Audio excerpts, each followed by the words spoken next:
Getting someone on the phone, having a two-way conversation is the best way known to man to convert someone into a prospect, into a qualified lead, and even into an appointment for yourself. That's why calling is so important. Gustavo, take it away. Awesome. Thank you, Karen. Thanks so much. Always a treat. Come here and join Meskula Media. We've worked with you guys for quite a while. And I know you guys do great work, right? So I love that about it too, and the whole team. So glad to be here. And, I'm here to talk about, the topic of ISA, to help people, understand what it is, how it can help you close more deals, and how to incorporate that service. When I talk about ISA, another way to say this, because when you're talking about online lead, generating deals from online leads, there's actually two problems you have to solve, okay? And they're both pretty significant problems. They're not like small problems. One of them is the marketing problem, okay? Problem number one, the marketing problem. You have to generate the leads. And you don't want to generate a bunch of garbage, because Facebook is great at generating very low cost, 50-cent leads that are kind of useless, right? And Facebook is excellent at that, right? So that is one problem. High quality, consistent flow of leads. That's where you guys come in, right? Meskula and the whole company, that's what you guys still focus 100% on that first problem. There's a second problem that sometimes people overlook. They don't focus as much on that second problem, which is the conversion problem. And, and Karen and team, you guys probably know this. If an agent has no notion of this conversion problem, ignores it, doesn't give it the importance that it needs, you can give them the best leads ever, and they're going to go, oh yeah, but they don't ever pick up the phone. Oh, but they're not motivated. Oh, but I need people that are ready to go right now. I don't need these leads are not, they're not ready to convert, right? Well, you've got to solve both ends of that problem, which is the marketing piece and the conversion piece. Okay. The marketing piece and the conversion piece. I like talking to audiences like this because I know you've solved the first problem, because this is one of the best companies out there, right? So you have the marketing thing locked down. We know what to do. That's great. That's awesome. I'm here to talk about the second problem, okay, which is the lead conversion problem. And that one, I like, so I'm an engineer by training, so I like chopping things up into smaller pieces and kind of tackling them bit by bit. That's kind of my thing. So I like chopping this up into the conversion problem. And how do you attack that? How do you convert these online leads, whether they're coming from Facebook or Instagram, or it kind of doesn't really matter where they're coming from, right? And well, it kind of does, but for indulge me here, and let's assume that online leads are kind of like, a single thing you have to convert. One of the big pieces of online lead conversion, one of the first steps, step number one, is what we call instant response. Okay, instant response. This is 2024. These leads are probably on their cell phone, right? They're interacting with your ad on their phone, and you want to make sure that when you respond to them, they're still on the phone. That's why instant response is so powerful over the last 5 years, 8, 9 years. It's because you want to get them while they're still on their phone, and you have a much higher chance of converting them, at least starting a conversation with them. If they browse your ad, they send information, this looks interesting to me, maybe not, let's see.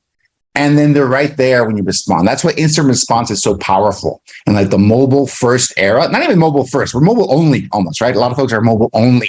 There's less and less laptops being sold, less and less PCs being sold, because these phones are so powerful. You want to take advantage of that instant response. That's step number one. Step number two, because most leads you're not going to get on the first try. You're not going to talk to the overwhelming majority of them. You're not going to talk to them the first day. And most agents, because agents are not bad at making that first call. They're not that bad. Like, they actually are pretty good at making the first call. It's making the second, third, fourth, fifth, ninth call that's a challenge, for not just for agents, I think for anybody, right? I don't want to say I'm an agent too, so I'm picking on you guys. I'm picking on myself too. It's easy to make that first call within 24 hours, let's say, but making that second, third, fourth, fifth call when no one has responded is not easy, right? Let's be honest. That's not a great, and quite frankly, it's not a great use of your time either, right? I mean, it takes a lot of time, but it takes that follow-up. Step number two is that consistent follow-up, because a lot of people do pick up until the 7th, 8th, 9th attempt. And I'm mixing in texting and calling, which are the highest converting activities you can do. If you're only texting your leads because you prefer to be texted and you don't like phone calls, I have empathy. I don't like phone calls either, right? I'm an older millennial here, right? If someone calls me, I'm almost offended. Why'd you call me? Why can't you just send me a WhatsApp? Or why can't you just text me? So I understand. But the reality is that nothing converts better than a two-way conversation. And we've measured this closely at Power ISA. We took a sample, 500 set appointments. We analyzed it because when we did this analysis, we would do equal parts calling, emailing, and texting, okay? 15 touches over a 30-day period. The same number of calls, the same number of text messages, the same number of emails. 500 appointments set. We looked at the data. Maybe you guys want to guess, maybe not. Over 80% were set over the phone, okay? 80% were set over the phone. Somewhere between less than 20% was set just via texting, which is not bad. The number is probably going to increase more and more for sure. But 20% and less than 1% was set over email, okay? It literally was like 1 out of 500. So what we did after we analyzed that data is that we went all in on calling. That's the highest converting activity you can do. Getting someone on the phone, having a two-way conversation is the best way known to man to convert someone into a prospect, into a qualified lead, and even into an appointment for yourself, okay? So that's why calling is so important. And I know people, call, I don't want to call, they have call reluctance. I'm giving you the data. You decide what to do with it, right? I'm giving you the data. Two-way conversation is the goal. Even when you start interacting with someone over text, the goal is to get on the phone, even if you're starting over text. That's another really important thing to understand. Not everyone's going to respond to that first call. It might text you first. Great. The goal of the texting rarely goes to an appointment, right? It's like, can I give you a quick call to clarify some questions you've got, right? If you're doing a lot of these seller focused ads, a home valuation, I've got a couple questions about the property. Great. Let's have an interaction. Get them on the phone, right? That's always the goal, okay? To get them on the phone. In fact, a lot of our RSAs, when they respond via text, call them from the same number, right? iPhone will let that call through, even if, if it's an unknown number. If it's texting first, if you respond to a text, it'll let the phone call go right through. That's a great feature. Even if they text you back, call them first and then text them back, right? It's starting that integration. So that follow-up process doesn't last 7 days, doesn't last 30 days, okay? You should be doing 16, 17 touches within 30 days. Within 30 days. And then after that, you don't stop. You do it every month. You do it every 3 months, even for uncontacted leads. That's kind of the crazy thing. People, after how many calls do I stop calling them? Gus, do I drop them in the trash? Well, then that just depends on your time. Because if you have time, you should call them every quarter on your uncontacted leads, okay? Guys, we did an experiment with one of our clients, high-performing Facebook lead agent, and we did something kind of fun. We called their leads, and we were getting he knew his numbers really, really well, like a 15, 16% conversion rate to appointment. 1 month, he didn't reach it. He didn't get to 16%. And he asked Gus, what happened? It must be the ISA. Well, let's see, right? Let's take a look. So we saw, and he got about 10% of the leads that came in that month to book appointments with him. He was missing the 6. You know what we did? The people that he had spoken to that were too busy, that said no, weren't that interested, were too hung up on them. 30 days later, we called them back. The same people that already said no, we called them back and we booked the 6% that was missing the following month. Okay. What does that mean? Talk to them again. If they haven't, and again, you want to be compliant. If they ask you to remove you from the list, you can't call them anymore. But if they don't say that, like put me on your do not call, remove me from your list, those are the magic words, right?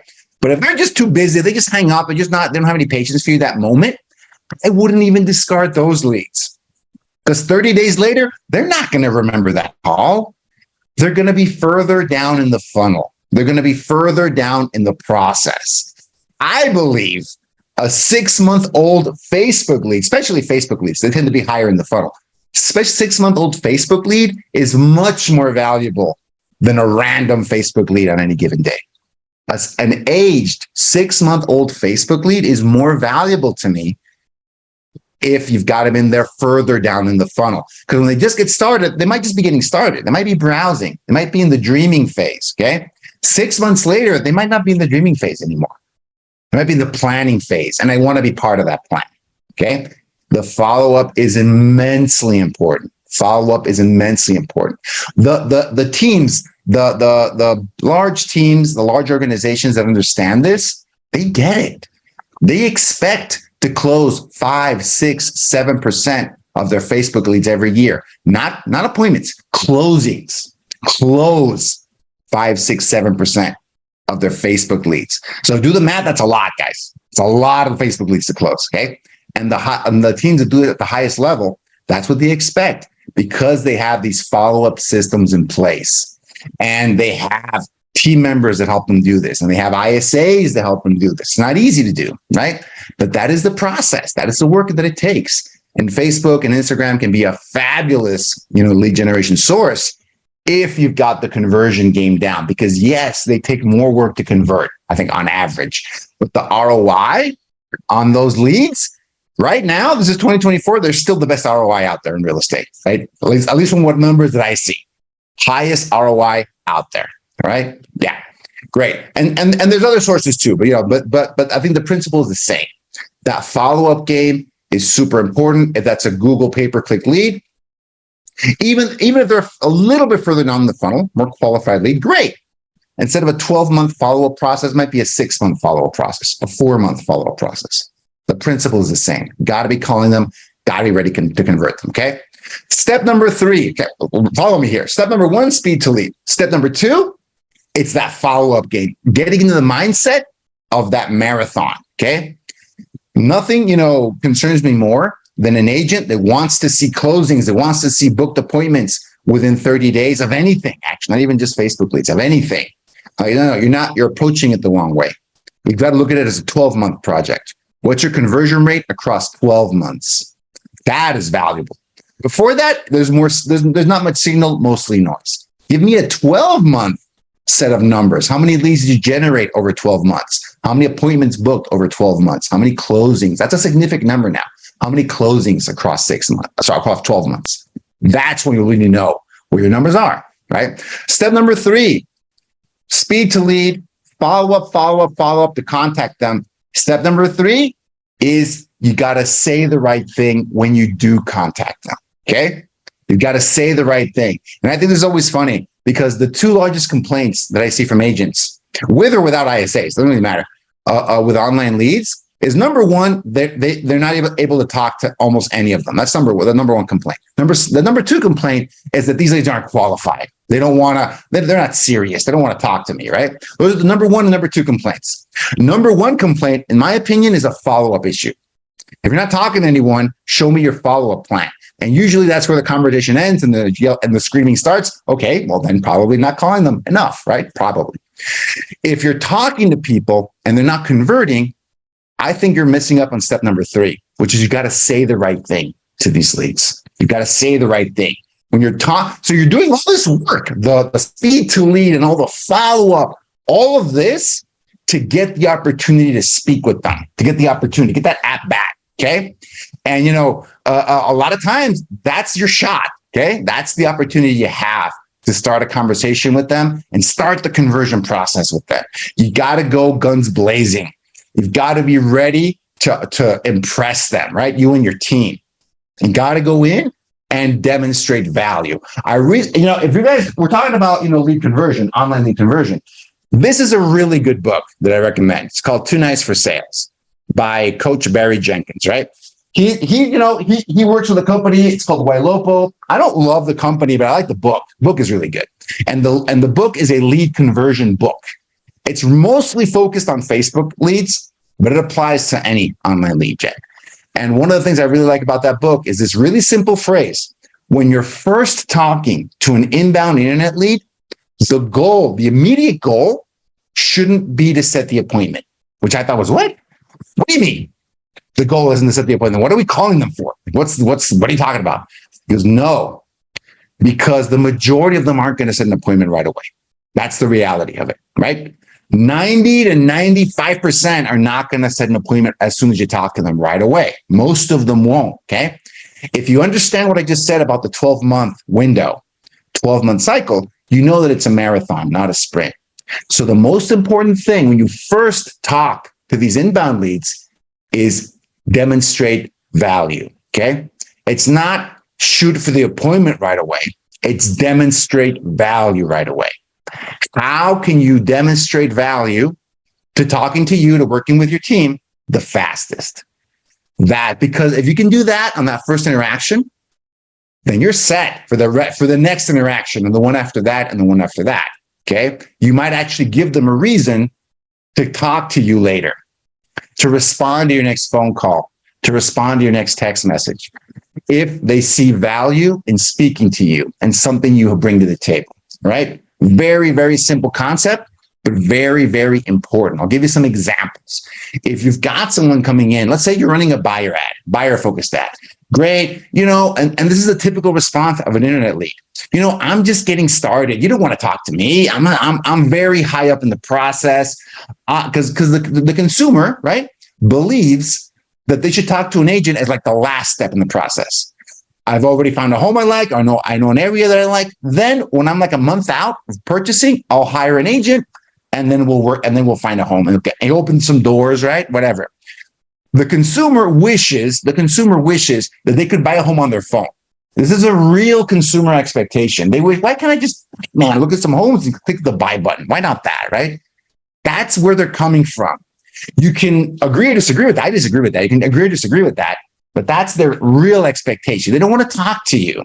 They don't see any reason to talk to you, especially if it's early in the process. They don't. So your job on that first interaction is to give them some reasons why you should talk first. If you're talking to an inbound internet lead and they're saying, I'm just getting started, it's too early, I'm not the kind of person you want, most agents agree with them. Okay, great. Yeah, I'll call you back later. No worries. I don't want to waste my time with you either. Bye. Right? Like, call when you're ready to go 90 days out, why don't you call me and I'll just wait here for your call. Okay. That agent's not going to be very successful, guys. Okay. But that's how we come across. Are you pre-approved yet? Are you looking at homes? How many bedrooms and bathrooms do you want? That's what we ask as agents. That's what we want to know. If the lead is not that further along the process yet, if they're obviously not pre-approved yet, if they don't know how many bedrooms and bathrooms they want, precisely how much square footage they want, you're telling them in a way that you're not ready to work with them. You're giving them permission to ignore you. Okay. That's why so many of these leads can ghost you, right? And if you don't know, if you're not on the Tinder scene, ghosting is when someone just no longer replies to you, ignores your text messages, ignores your calls, ignores your voicemails. Okay, that's what most agents experience when they first interact with these leads, and their reaction is frustration. Gus, we had such a good conversation. We talked and I asked them all these questions and they answered all of them, and then they didn't pick up any more of my calls. And and back in my head, I go, what? You had a really good conversation for you because you got all the information you wanted. Did they get anything out of that call? That call might have been a huge waste of their time because they just found a bunch of reasons not to work with you. Yeah, I'm not doing this, I'm not doing that. I don't know anything what you're asking. Bye. Okay. But what if we ask a different question? Okay.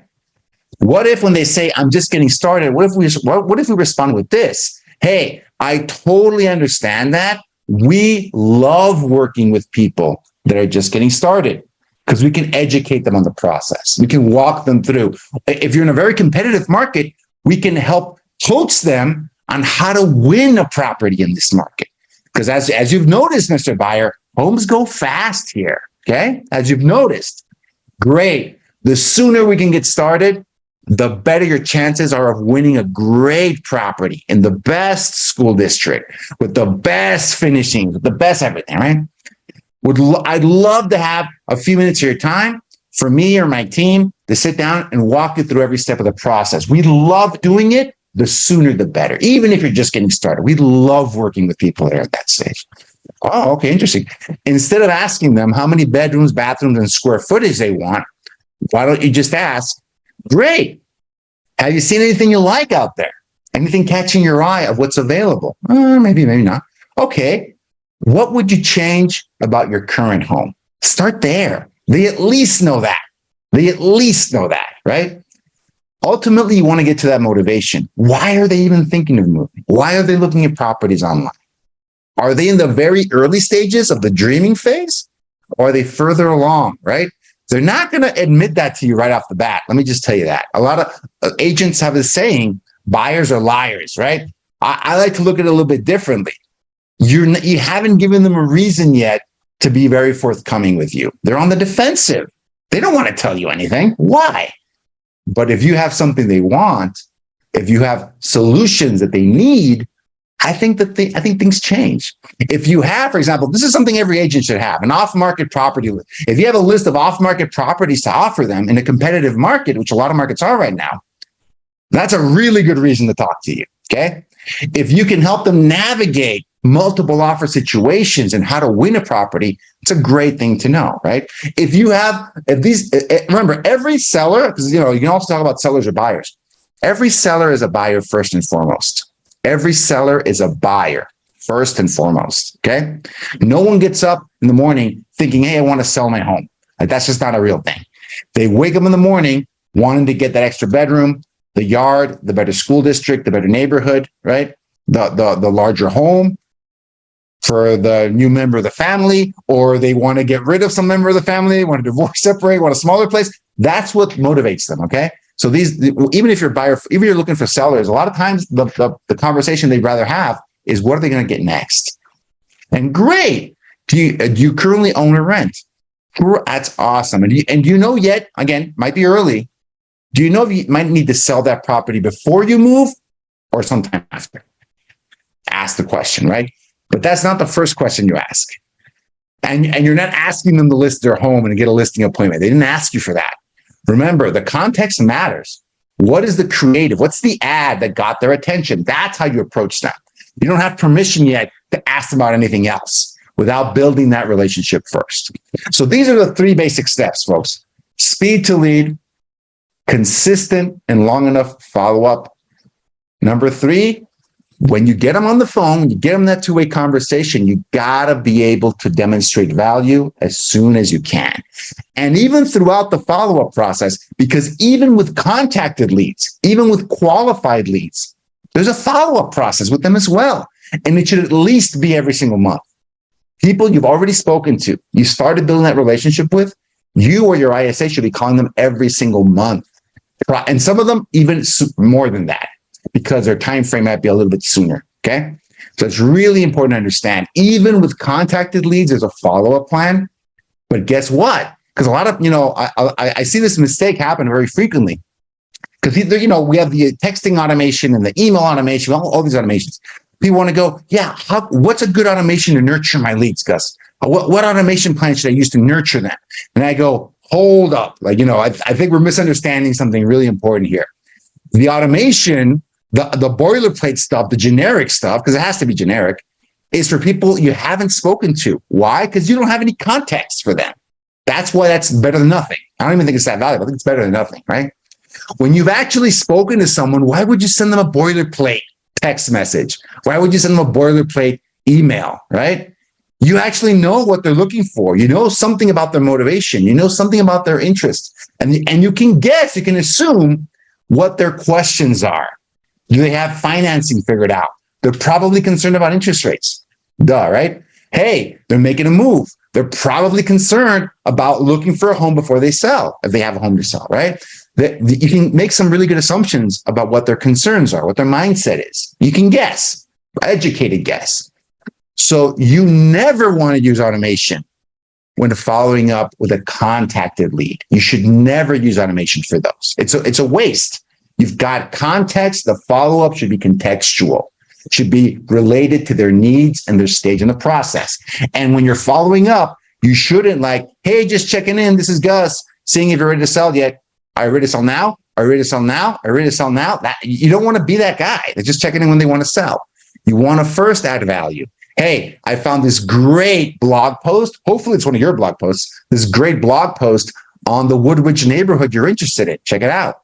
Hey, guess what? City's building a new recreation center right nearby the area you want. You should check this out because that area is moving up. Look at this new rec center. It's gonna be great, right? Hey, guess what? This company's opened up an office nearby. Either in the city or in the suburbs. More people coming in. It's good news for property owners. We should make you one, right? So you want to make it contextual. YouTube videos, blog posts. Hopefully it's one of your YouTube videos. Whatever happens to be, use content for that follow-up. Oh, and by the way, how's the process going? Right? The content should lead to the obvious question. How's the process going for you? Are you guys ready to do what you told me you wanted to do?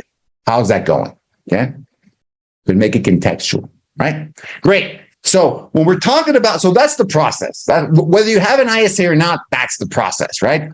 As you generate leads, as you develop in your business, you're going to have the need for some leverage because, like I said, it's a grind. It is a lot of work to convert these leads. It's not easy. And agents, we're busy.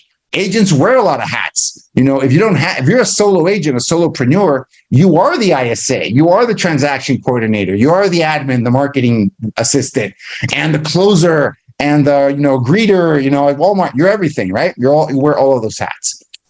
As your business matures, you start leveraging and delegating some of those activities, right? You start delegating some of that. You can start with the administrative. Some people delegate transaction coordination as soon as they can because that's not a fun part of the job. In my opinion, probably the one that adds the least value. You should be you as agents should be taking appointments, closing appointments, negotiating contracts, closing deals. That's really what you should be doing. Those are the highest value activities you can have. Okay. So how can you focus on that? Having a transaction coordinator is one way, having an assistant is another way, having someone do those 15, 16, 17 calls to talk to those leads and hand them off to you is another way, right? It's another way to add leverage in your business. And depending on how many leads you have to call, you've got different options for ISAs. I was talking to Karen about this before the call. I think there's like a sliding scale. There's layers of ISA that you can implement. Obviously, the best, the most comprehensive is when you have a dedicated person, right, working for you full time, calling your leads right away, following up with those leads, setting appointments, doing live transfers. I prefer live transfers to appointments because appointments from internet leads have like a 50% show up rate. Like average is 50%. Okay. So if you live transfer someone, the show up rate is 100% because they're right there on the phone in the moment. So your ISA can be dedicated to that. That's the best option. Those are awesome. And we provide that service. But you've got other stepping stones before, because if you don't have the volume of leads to have someone busy, full, or even part-time, you've got options. When you're first getting started, you have options, for example, pay-per-lead ISA services, pay-per-lead. And there's a few options out there right now. I think Conversion Monster has been in this space for a really long time. Smart Alto. There's pay-per-lead companies out there. Again, not awesome, but a lot of times better than nothing. Okay, it helps you add some leverage, make those calls at night, over the weekends. When leads come in, they'll call them for you, and you pay them on a per lead basis, pay per lead. I think that's great if you're generating 20, 30 leads per month. If you're generating 20, 30 leads per month and want some help making those calls, converting those leads, I think you should have a pay-per-lead ISA service. I think those can help. Another option that's just bursting onto the scene really this year for real estate is AI voice, okay?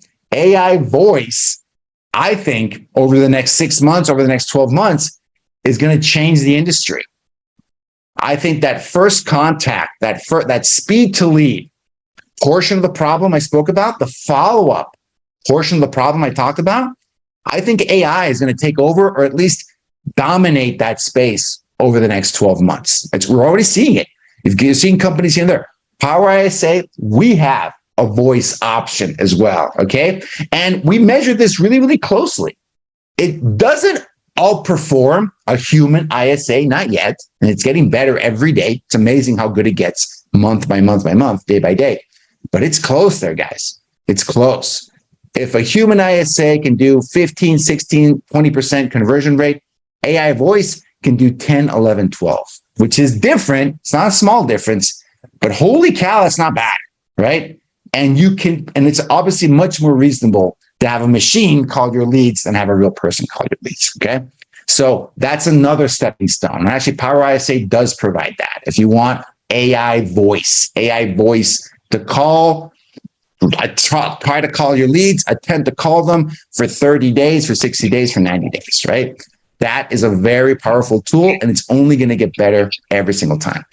If you have more leads than that, I think the cutoff point for me ends up being about 50 leads a month. If you're generating more than 50 leads per month in that range, that's more than one full-time person can handle, like an agent. Like an agent should really handle maybe 30, 40 leads in a month, new leads. Why? Because you got the ones from the month before and the month before to call, right? They don't go away after 30 days. It's just the follow-up is the most intense during the first 30 days, obviously.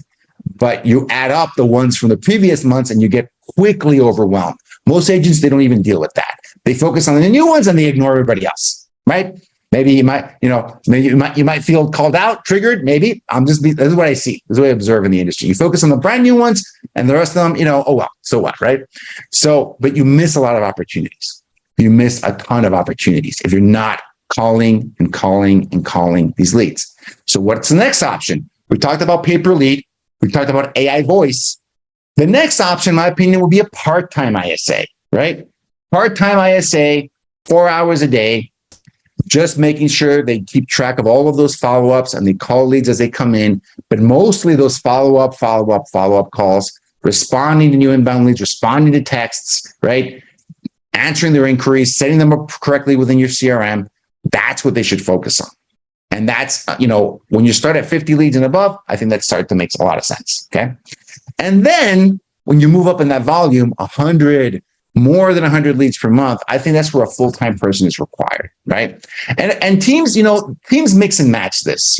A lot of teams, they have ISAs, full-time ISAs, and they have 100 leads coming in per month or 50 leads coming in per month, but their ISAs do other activities for them. They call their database. They might have a 5,000 person database. They do circle prospecting around their listings. You don't have any listings, they do circle prospect around the neighborhoods they want to get listings in to generate seller leads as well. So there's more activities that ISAs do. But I'm focusing here, I'm assuming here for simplicity that you're only doing calling of these inbound leads, right? That's what you want them to do. A dedicated full-time ISA can probably handle about up to maybe 400 to 500 brand new leads per month. And that's all they're doing. They're doing nothing else but responding to new inbound opportunities, following up with those opportunities, right? That's about the max they can do, 400 or 500, if you actually want to call people, okay? But between 50 and 500 is a big margin, and there's other activities that they can do for you, and they usually end up doing much more. But that's usually what I see, okay? Great. I mean, that's my talk. That's the information I got for you folks. Karen, you want to open it up for Q&A? What do you guys want to do? Most definitely. I have a feeling that it's been a lot of information for these 36 minutes. We're all trying to soak it in. Like, okay, well, the part-time and the voice and the everything. Yeah. So I do want to make sure. I see a lot of people with cameras, which I love. I want to make sure this is you time. This is Gus, again, CEO and founder of Power ISA, mentioning a few different options out there when it comes to ISA. He's given us numbers. He's given us data. So I would like for anybody and everybody here to feel free, open up your mic. Maybe you just want to thank them for some information you really wanted, or you want to dive into something a little more. So whether it's the ISAs, so many questions that could come to mind, I would love for you guys to open up your mics before I start calling on you. I'm just kidding. But feel free to open up your mics and ask those questions. Marjan, I know we've kind of talked a little bit about ISA, so if there's any question that quickly comes up to mind, please, feel free. I think I'm good. I think I can use one though. Right. Now that I'm thinking about it, because I haven't been following up with these people as often as I should. First of all, exactly what Gus said, those people that came in last month or 2 months ago, they're kind of on the back burner now. I haven't talked to them in probably 45 days now, right? So there's just not enough time to get around to everybody and then do your listings and then do the jobs that are supposed to be making you money. But if you don't do that, then you're not going to be making making money with those other jobs, right? So we'll be talking, Karen. We'll be talking. Excellent. Absolutely.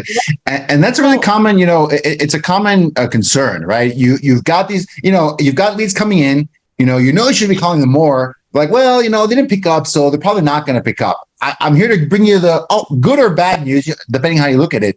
If you called them more, they would pick up, right? I'm here to, resolve that concern. Don't worry about it. If you call them more, they will pick up. Even if they say no and you call them again 30 days later, some of them will say yes now, right? Because you got them at the wrong time. But if you don't even have the time to give those attempts, you're not going to get anywhere close to that 5-6% closing rate. That is with all of those tricks. like all of the follow-up and all of the calls and all of that. Most agents are lucky if they get a 1% closing rate on a lot of these inbound opportunities. They're lucky if they get 1% because the majority of agents that try this is their closing percentage. 0 with online leads because they fail at step number 1, step number 2, or the trifecta, they fail at all 3, right? Because if you're not really putting effort in any of the three, you're not going to close any leads at any of these opportunities. So it's really about making sure you nail all 3 of those steps. Cool. So I have a question. Totally agreed. And Jenna, go ahead, Jessica. We hear you. Sorry. Do you have any suggestions for something that you could do, like customized campaign drips? Because one of the things I'm running into with majority of the leads that I have, and I'm finding, that silver tsunami that they talk about, all the older people are going to be moving. So I have a lot of them. And so even when I make these in-person appointments, they go from like a 15-minute appointment, and some of them are like 2 hours because they have a lot to say and they want to talk to you. But the problem I'm finding with almost all of them, one, they don't have enough income for the transitional process to be able to qualify for a loan. 2, they have either low interest rate or no mortgage at all and don't want to go into a mortgage. So I'm working with some mortgage bankers to try to find solutions for that problem. The other one is they're all taking care of their grown children, and getting their children on board with selling and figuring out where their children are going to go has become their problem and is no longer their children's problem. And that becomes like a touchy space for me to get involved in family matters. And so I've started creating these different follow-up things, like how to talk to your children about moving, or different loan options or equity options that you can use if you're thinking of moving but you don't have enough income, or you don't have or you have a lot of equity but you don't have any savings, different things like that. But then I want to be able to drip them to everyone, because then, like you said, as the new leads come in, then the old ones are getting left behind. 100%. Yeah. So that's a really good question. That's a really, really good question, because, when we're in real estate, right, we tend to, in the communities that we're in, the areas that we're in, they tend to have a certain profile. It's not, for fair housing people, I don't mean it that way. Fair housing people, if the FTC is listening in, that's not what I mean. I mean that you might have people that are moving in to the area.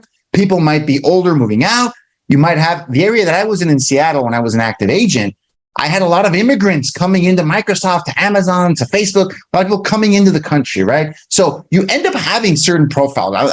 No doubt, you want to make a persona, and if you can market to that persona, that's great. So I really like the idea of taking your most frequent questions and creating content about that to drip to your leads. It's not going to apply to everyone. I think that's a given. We understand that. That's fine. But it might speak to a lot of them, and they're going to go, holy cow, Jessica really knows kind of what I'm talking about. I like the idea. I like the principle of taking your most common questions and creating content for your drips around that. One thing I would add, right, when you get down to that level of detail, you want to make sure that content is for people. I mean, it's mostly going to be effective with people you haven't really talked to yet. That's where it's going to be the most effective, and I want people to understand that, because the people you have spoken to, it's about that consultation.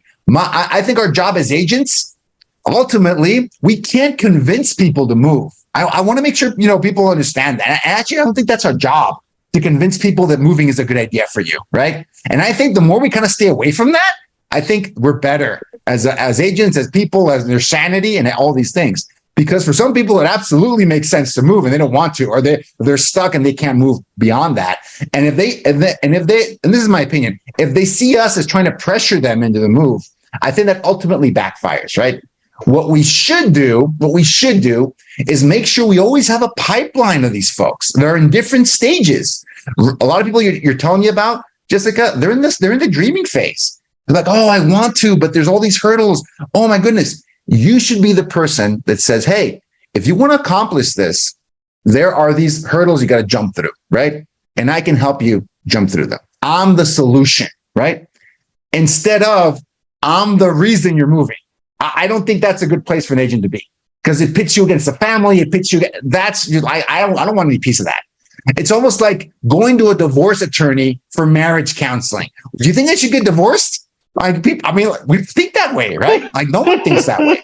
You go to the dentist. Should I brush my teeth? Like, what? So as agents, we should hold ourselves to that professional bar, right? You're there to provide the solution to them and to give them options, and you're gonna guide them through those options. If it's the right time for them, then you're ready to go. And when it becomes the right time, because for a lot of these leads, it's a nurturing process and it's a process for them, you're going to tell them how to make it happen. Okay. The divorce attorney doesn't give marriage counseling. They tell you options to protect your best interests. That's what the attorney does. That's their job, to protect your interest as a fiduciary, right? So I like to look at it from that perspective. The less you get into the family dynamics and all that, these things tend to play out, Jessica. They tend to play out. And here's the thing. When they have the come to Jesus moment, when they have the breakthrough, you want to make sure it hasn't been 3 months that you called them, okay? Because their kid is going to suggest their buddy that's a real estate agent, okay? And they're like, well, sure, my son recommended this guy. He's not that good, but whatever. Instead of saying, holy cow, Jessica's been holding my hand through this whole process, and all she does is give me value. All she does is point me in the right direction. I think I trust Jessica more. If you had your stuff together, kid, you'd be moving out of here already. I think I'm going to trust Jessica. I think she's a pro here, not your buddy that your drinking buddy from the frat house or whatever, right? So I'm exaggerating there, but you get the point, right? You're demonstrating through your actions that you're a pro, and when they're ready, you're the person to work with, okay? I'd rather approach it from that perspective than to get way deep into, like, you should move now or not, right? Like, no, people are moving every day. You don't have to do that. You don't have to do that. I don't think there's any need. So great. I mean, that's a long-winded answer to to that question, but it's always that interaction. Don't stop following up, checking in, and where are they in that process. But I love that idea of taking your 10 most common questions you get anywhere and making some 10 great pieces of content for that's email content, really, and sharing that with folks. I love that. Cool. Who's next? Great. So I'll go. I do have a list. So I don't know if Jeff, was that Jeff? It kind of sounds like Jeff. Tony, maybe? Yeah. I don't know. Okay. I have a question. What would the difference be between an ISA and a virtual assistant? Oh, great question. So I think virtual assistant is like the umbrella term. It's like a broad term, right? It's used for anyone that's like remote, like a remote worker. And this, you can get virtual assistants in the US based your virtual assistants. Most of them are based outside the US. I think VA, virtual assistant, is the umbrella term, Tony, that people use for anyone doing any activity, kind of virtually. ISA is like the subgroup, okay? It's under the umbrella, and it specifically refers to people that are doing calls, also known as telemarketer for real estate. And they can be calling your inbound leads, they can be calling cold lists, they can be doing prospecting. A really popular service we have right now because of the market is people doing circle prospect, right? Because there's very low competition for those kinds of leads. It's a grind, like I said, it's a lot of calls to generate 1 or 2 qualified sellers every single day. That's like a prospecting kind of activity. So that's how I describe it. VA is the umbrella term. ISA is a specific kind of VA. Okay, thanks. Perfect. So I do want to say one thing before we move forward. Jessica asking about, certain drips, certain things maybe she might want to get done. You guys, it's insane everything you can actually do with the CRM that we provide. There's obviously all these things that are already automated. You have everything in place. And sometimes we're not even aware of that, but remember the cheat sheet and the university. But when it comes to wanting to do something on your own, it's amazing that you can go in there, go to workflows, go to drips, insert email templates, insert another stage. And you can ask your CSMs about this. Emmanuel is a pro at this, by the way, but you can make a drip there where you're like, I just made a new stage and I made these templates and I want these leads. I'm gonna drag them into this one because now I have a workflow that I created with what I wanted to be in there. So it's amazing that there's so many resources and you guys can use them. Just ask us, right? So that's one thing I do want to add on to Jessica's request or question. And then we have a few things in here, Gus. This is getting exciting, to be honest. We need another session. It almost feels like it. Daniela, there's a few comments in here in the chat. So if we can go over those and then maybe someone else has a question. There's one question. This is a huge one. How long does it take to master step 1, 2, and 3, especially step 3? Big. Okay, yeah, that's a really good question. So I think that the different steps, they have very different levels of complexity. Like speed to lead, hire an ISA, speed to lead is, I'm solved, right? Install an AI bot and speed to lead is solved. So I think that one's, literally can be done like in a day, right?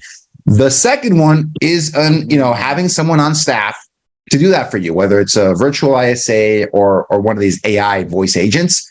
Again, it can be done like in a day, right? It's a very mechanical thing. The scripting piece of it takes longer.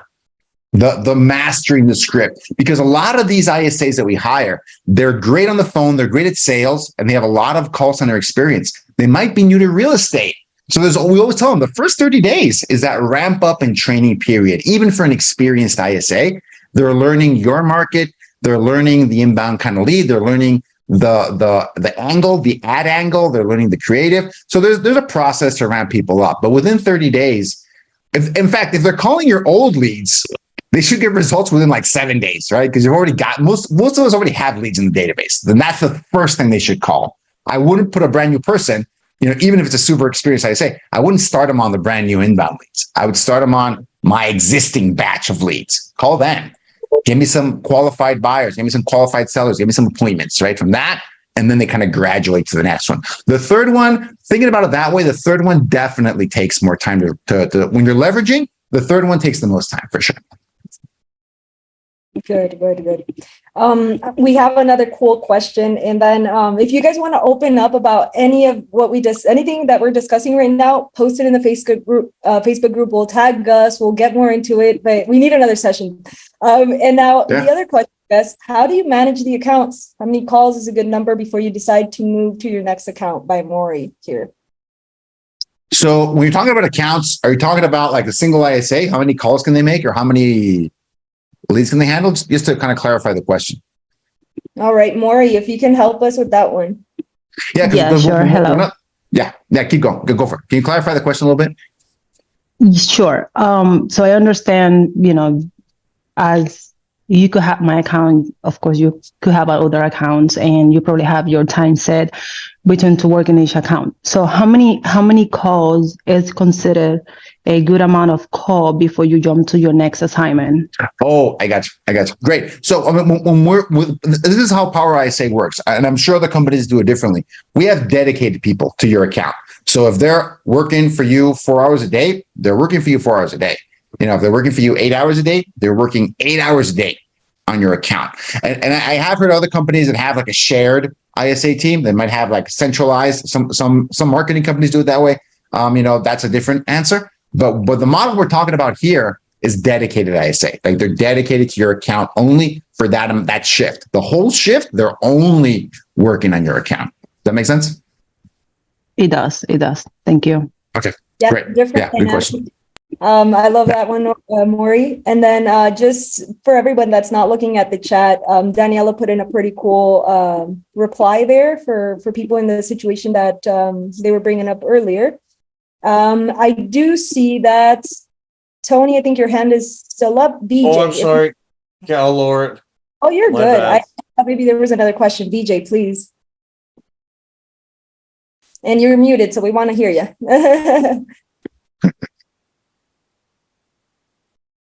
Let's see if I can help with that real quick. There you are. Hi, guys. Thanks. This is a really interesting topic, which absolutely applies to me because that is a challenge for me. And just a thing I would, we like to do everything automated. Is there a way, and this could actually be a question for Karen, that in the CRM, when we are a lead pops up, and is there an option is there an automatic reminder to call? and guess, because life gets busy and you are busy with your listings and presentations and all of that, and I'm going to call them tomorrow, and tomorrow never comes. And the way I like to do things is in the morning I make a list of to-dos, and sometimes that goes into the back burner, and you don't really remind yourself that, okay, I need to make that call. So I don't know if there is an automated reminder system in the CM that as soon as a call comes in and you have your first conversation, let's say I'm just putting in a phase that you have your first conversation, and then you go and you tick mark or choose an option where it says, okay, you got to call them once a week, or and then it comes into a reminder. I don't know. I'm just I'm saying out what could be really helpful to me. I love that you're bringing that up. The nearest thing to that I've been recommending a lot for agents is the tasks. I don't know if you can make that recurring just right away, so I'm going to look into that for you, VJ.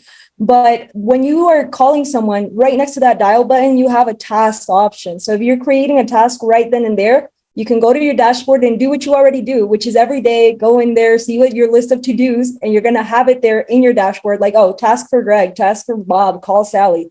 And you're going to see that first thing. So tasks is the first thing I'm going to recommend making. And then I'll look into if we can make those tasks recurring at this time. But definitely that's the first step. Are you already doing the tasks, VJ?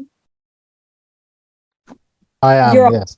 You're already doing it. I love it. Okay, so let me look into that then. Yeah, but I do the task for my next call, but I'm now not, putting in a recurring task. And the next call, he might not pick up the call. And then, again, that is just me, that I might forget to, because he didn't pick up the call, I go on to my next one and forget to make the task for the next one. Okay. So finding it definitely sounds like a CRM. That's what the CRM is for. The CRM is to keep you on task, time on task, and there's a couple ways to do it. You're mentioning the looks like you have reminders within your CRM, so that's one way to do it. Another way is to use save searches. So we really like the save search option because you don't have to always set reminder tasks, right? Save search is another way we solve that problem. Just making sure that any new lead goes to one save search.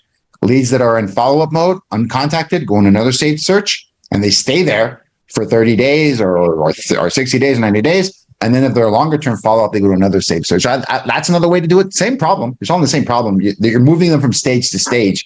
But there's different ways to do it. But this is a problem your CRM has to solve for you, because at scale, there's no way to, I forgot to set the task. What? At scale, it doesn't work. You have to remember every time. It's hard to kind of keep things together that way. You want to make sure the system helps you out in those cases. I love that, Goose. Thank you. We have one last question, just because I know we're coming up on time here. But for DJ, I would really like this. I know Emmanuel is your CSM, and he mentioned we have a task reminder in the CRM with timestamps and due dates.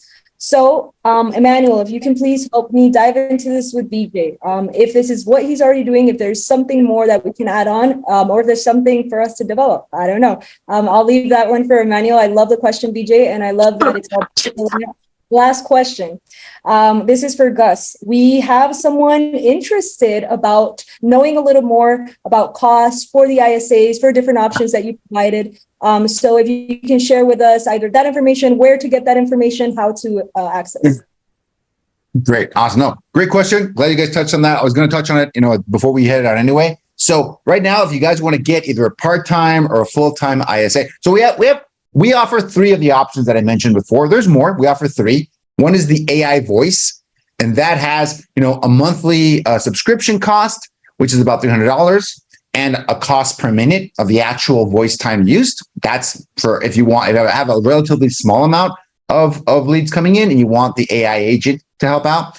The other one that we have is our dedicated ISA. We call it managed ISA, our managed ISA. We help you hire, train, we run payroll, we do everything with managing the person for you. That has a startup cost of only $750.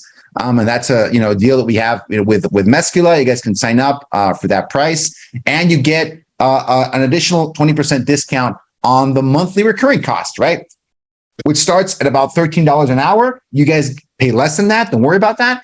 And we manage everything for your ISA. The training, we listen to their calls for you. We're doing quality assurance. We're looking at their numbers. They have a dedicated ISA coach that they're working with. And we basically handle everything for you guys. And that is, it can be 20 hours per week or 40 hours per week, depending on where you are. So for most folks, especially in this audience, I think one of those three options is going to be the best for you guys. So that's where we are. And you can actually check it out, powerisa.com. Mention you're coming from Meskula, because that's the biggest thing. Mention you're coming from Meskula. Otherwise, you're going to get retail, the regular, sticker price, right? So, no one wants to pay MSRP. So mention you're coming from Meskula, and we'll definitely take care of you guys. I love that. Lastly, Gus, I have a link here. Before I send everyone to it, I just want to know if this is a link that's safe for everyone to kind of just use for this purpose, or if they should just go ahead and hop on to powerisa.com. And it is the link that's in the chat right now for Zoom. It seems to be a scheduling link for like a call. Oh, yeah, definitely. I want to make sure, I'm not sure if that has the managed option on there, because that one we just launched this year, but you can just book a call through that one for sure. Excellent. Everybody go into the chat right now, copy that. If you use that link, then for sure you don't even have to say that you're from Meskula. We'll know it's coming directly from you guys. So don't worry about that. Excellent. All right. Well, we have come up on time here. I don't see anybody's hand up with any urgent questions. So I think safe to say we're good to wrap up. If you guys have more questions for Gus, please bring them up with your ISAs. With your CSMs. And Gus, any last minute words you have for the crowd here? No, that's pretty much it. And I think we have to recognize, step number one is understanding the problem space. Hopefully I've helped you understand the problem space, speed to lead, consistent follow-up, and being ready to say what you need to say when you talk to these leads. That's it. I mean, ISA is one way to solve those problems. If you don't have an ISA, you are the ISA. So you can sharpen those skills, get better at that. And an ISA is just a way to accelerate that process and get the most out of those leads that you've already bought. You've already paid for them. You want to make sure you're getting the most out of them. And you're never going to do it without solving those three problems at the highest level. So hopefully, at least I help you educate you folks on the problem space so you guys can find your own solution. Love it. Thank you so much, Gus, for being here. Everybody that was here, congratulations. You really want to level up. You really want to get better. So I love that. We're always here for you. Reach out to your CSMs when you need us. We're here. And Gus, thank you so much for being our special guest on this office hours today. Everybody have a great rest of your week. See you on the next coaching calls for the week. And let's go. See you soon.